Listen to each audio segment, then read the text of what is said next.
Low ಅಂಜಿ, ಕಾಲ್ ತೊಳ್ಕೊಂಡ್ ಬಾರೋ, ಊಟ ಮಾಡುವಿ ಅಂತೆ.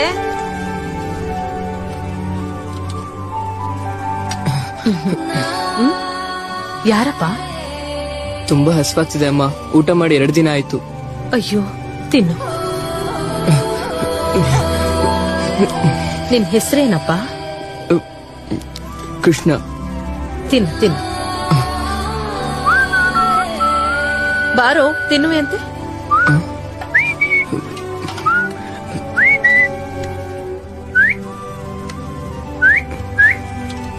ಮೊದಲು ಕೂತ್ಕೋ. ತಗೋ.